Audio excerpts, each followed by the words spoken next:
இந்த ஹதீஸு நம்பகமானதா? இந்த கோடிட்ட வாசகத்தை கவனியுங்கள், இதன் அர்த்தம் என்ன அப்படின்னு கேட்டிருக்கிறார். எந்த ஹதீஸ்ன்னு கேட்டால், அதாவது இது முஸ்னத் அபு யாலாவில் வரக்கூடிய ஒரு ஹதீஸ்.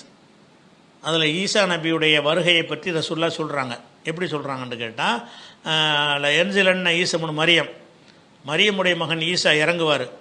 இமாமன், ஒரு தலைவராக, வழிகாட்டியாக, முக்குசித்தன், நீதி செலுத்துபவராக, ஹக்கமன், ஒரு நீதிபதியாக, நீதிமானாக, அதலன், ஒரு நேர்மையானவராக அவர் இறங்குவார். இறுதி காலத்தில் இறங்கும்போது ஈசா நபி இப்படிலாம் வருவாராம். வந்துட்டு பல எக்ஸிரன்ன சலீப, சிலுவைகளை உடைப்பார். சிலுவைகளை உடைப்பார்னு சொன்னால் அந்த சிலுவையுடைய கொள்கைங்கிற அர்த்தம் தான் கொடுக்கணும். சிலுவை உடைச்சா சிலுவையில் என்ன இருக்குது, அதன் மீது ஒரு நம்பிக்கை தான் முக்கியமானது. அந்த நம்பிக்கை என்ன, இவரை சிலுவையில் அரைஞ்சு கொண்டுறாங்கிறத நான் வச்சுருந்தான். இவர் இறங்கினோடனே அந்த சிலுவைக்குள்ள அடைப்பட்டு போயிருமா இல்லையா? இவர் எப்போ உசுரோடு இறங்கிடுறாரோ, இறங்கணுன்னு இப்போ சிலுவையில் அறையலைன்ற அரைஞ்சி அவர் சாவலை அப்படிங்கிற ஒரு அர்த்தம் வந்துடுது. அறையவே இல்லை, அறையப்பட்டார் நினச்சி தான் இப்படி போட்டுறீங்க. சிலுவைங்கிறது என்னது, அவரை அரைஞ்சது தான். அதுக்கு அடையாளமாக தான் அந்த சிலுவையை போடுறாங்க. யார் அரைஞ்சாங்களோ அவரை நின்றாருன்னா என்ன அர்த்தமாகும்? அப்போ அறையலை, அவள் உடைச்சிட்டார்ல. இப்போ அவ்வளோ சின்ன சலீபை, சிலுவையை உடைப்பார். அவ்வளோ எக்துனல் ஹின்சீரை, பன்றியையும் கொள்ளுவார். பன்றியை கொள்ளுவார்னா, பன்றிங்கிறது சாப்பிடுவதற்கு ஒரு ஹராமாக்கப்பட்ட ஒரு பிராணி. அது பன்றிங்கிறது. அந்த பன்றி என்ன செய்வாங்கன்னு கேட்டால், இவங்கெல்லாம் ஒரு சாப்பிட்றது கூடுங்கிற மாதிரி மாற்றிட்டாங்க. இயேசுடைய காலத்தில் அது இருந்துச்சு, பிறகு மாற்றிட்டாங்க பன்றி சாப்பிட்லான்ட்டு. இவர் என்ன செய்கிறாருன்னா, அதுக்கு புத்தி புகட்டுவதற்காக வேண்டி பன்றியெல்லாம் கொள்ளுவார், மக்கள் மத்தியில் உள்ள நல்லிணக்கத்தை ஏற்படுத்துவார்ன்னு இப்படி பல விஷயங்களை சொல்கிறார். நமக்கு அது தேவையில்லை. கடைசியாக வர்றது தான் வாசகம். அவர் கடிக்கோடிட்ட வாசகம்டாரில் ஈசா நபி வரும்போது அதில் சும்மல என் காமலா கபுரி, அவர் என் கபருக்கு அருகே நின்று ரசூலுல்லாஹ் சொல்கிறாங்க. ஈசா நபி இறங்கி என் அடக்க ஸ்தலத்துக்கு முன்னாடி நின்று, இப்போ கால யா முகமதே என்று என்னை அழைத்தாரையானால் ல உஜீபன்னஹு, அவருக்கு நான் பதிலளிப்பேன். ஈசா நபி வர்றதை பற்றி இந்த ஹதீஸ் பேசுகிறது. இந்த வாசகம் வேறு ஈசா நபி வரக்கூடிய இந்த ஹதீஸ்லையும் வரவே இல்லை. முஸ்னத் அபு யாலாவில் வந்திருக்குது. என்ன வருதுன்னு கேட்டால், இந்த ஈசா நபி இறங்கி என்னுடைய அடக்கஸ்தலத்துக்கு முன்னாடி நின்று முகமதே என்று கூப்பிட்டார் என்று சொன்னால் என்ன ஈசான்னு நான் கேட்பேன். எப்படி வருது, லைன் காம அலா கபரி, எனது கபரின் மீது அவர் நின்று கொண்டு இப்போ கால யா முகமதே என்றவர் அழைத்தாரையானால் ல உஜீபன்னஹு, அவருக்கு நான் பதிலளிப்பேன் அப்படின்னு சொல்லி அந்த ஹதீஸ் இருக்கிறது. இந்த ஹதீஸை சில ஹதீஸ்களை அறிஞர்கள், நவீன காலத்து அறிஞர்கள் இது சரியான ஒரு ஹதீஸ் என்று சொல்கிறார்கள். ஆனால் சரியான ஹதீஸ்ன்னு சொன்னாலும் உண்மையில் இது சரியான ஹதீஸ் இல்லை. ஏன் சரியான ஹதீஸ் இல்லைங்கிறோம்னு கேட்டால், இதனுடைய முதல் அறிவிப்பாளரே அகமது பின் ஈசா வர்றார். அவர் தான் அபு யாலாவுடைய உஸ்தாத். அபு யாலாங்கிறவர் இந்த ஹதீஸை யார்கிட்ட ஃபஸ்ட்டு கேட்குறாருன்னு கேட்டால் அகமது பின் ஈசா என்பவர்கிட்ட தான் கேட்குறார். இந்த அகமது பின் ஈசாவை பற்றி அபு தாவூத் அவர்கள் சொல்லும்போது என்ன செய்கிறாங்கன்னு கேட்டால், அவர் யாருன்னு அவர்கிட்ட கேட்குறாங்க அகமது பின் ஈசா பற்றி. அவரை பற்றி நான் என்னப்பா சொல்கிறது, யஹ்யா இப்னு முயின் இருந்தாங்கல்ல, இந்த ஹதீஸ்களை ஆட்கள்லாம் இடப்படக்கூடிய பேரறிஞர், அவர் என்ன செய்கிறாருன்னு கேட்டால், அல்லாமல சத்தியம் பண்ணி சொன்னார், இல்லாஹு கதாப், இவர் பொய்யராக தவிர இருக்க முடியாது என்று அல்லாஹ் மேலே சத்தியமிட்டு இவரை பற்றி யஹ்யா சொன்னார். அபூதாவுதிட்ட கேட்குறாங்க, அகமது இப்னு ஈசா யாருண்டு. அவர் என்ன செய்கிறாரு, அதுக்கு நான் என்ன சொல்கிறது, யஹ்யாவே சொல்லிட்டாரு. இப்னு முயின்ங்கிறாங்கல்ல, யஹ்யா இப்னு முயின், அவரே சொல்லிட்டாராம். என்ன சொல்லிட்டாரு, யஹ்லிஃபு பில்லாஹி அல்லதி லா இலாஹ இல்லாஹு, யாரை தவிர வேறு கடவுள் இல்லையோ அந்த அல்லாஹ் மேலே சத்தியம் பண்ணி சொல்கிறேன், அன்னஹு கதாபுன், இவர் பலவீனமானவன்னு சொல்லலை, பொய்யர், பெரும் பொய்யர். அப்போ அகமது இப்னு ஈசாங்கிறது பெரும் பொய் சொல்லவர் அப்படின்னு சொல்கிறாங்க. அதே மாதிரி இந்த ஆள் அறிவிக்கிற ஹதீஸ் முஸ்லீம்லேயும் 1-2 ஹதீஸ் இடம்பெற்றிருக்கிறது. முஸ்லீம் இமாமும் கொண்டு வந்திருக்கிறாங்க. அப்போ அபூ ஸுரா அவரும் இந்த ஹதீஸ்களை மேதை, அவர் என்ன பண்ணுறாருன்னு கேட்டால், இவர் அகமது அந்த முஸ்லீம் மேலே எனக்கு ஒரு 3 ஆட்சேபனை இருக்கிறது. என்ன ஆட்சேபனைன்னா, 3 ஆளுக்கு சரியில்லாத ஆளுக்க அந்த 3 ஆளுக்கு ஹதீஸை ஒரு முஸ்லீமில் போட்டிருக்கக்கூடாது. முஸ்லீமுடைய நூலில் எல்லாமே கரெக்டாக தான் எழுதியிருக்கிறாரு, கரெக்டாக தான் பதிவு பண்ணியிருக்கிறாரு.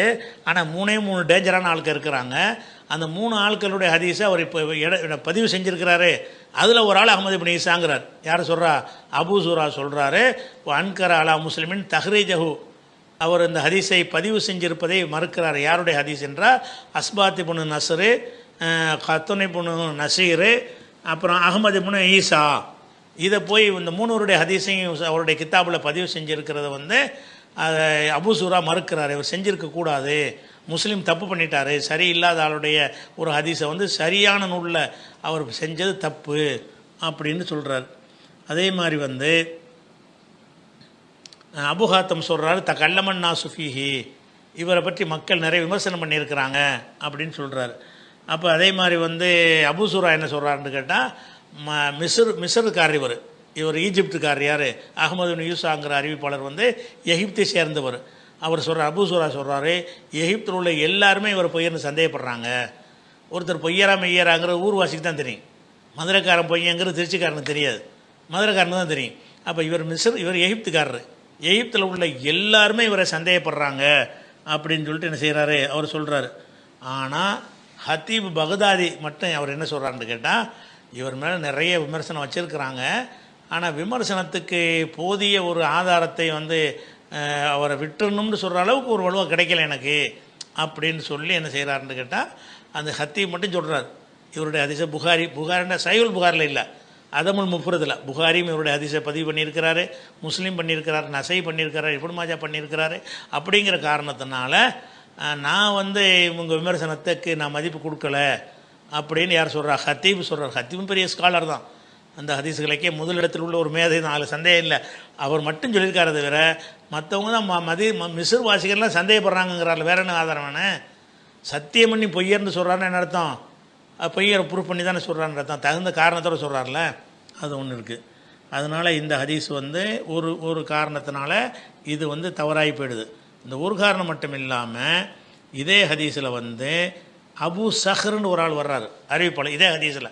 இதே ஹதீஸில் அஹ்மது பின் ஈசாவும் வர்றாரு, அபூ சஹ்ருங்கிற ஒரு ஆளும் அதனுடைய அறிவிப்பாளராக வர்றாரு. இந்த அபூ சஹ்ரை பொறுத்த வரைக்கும் என்ன விமர்சனம்னு கேட்டால், இவர் வந்து அகமது சொல்கிறாங்க இவர் மேலே பரவாயில்லை அப்படிங்கிறாங்க.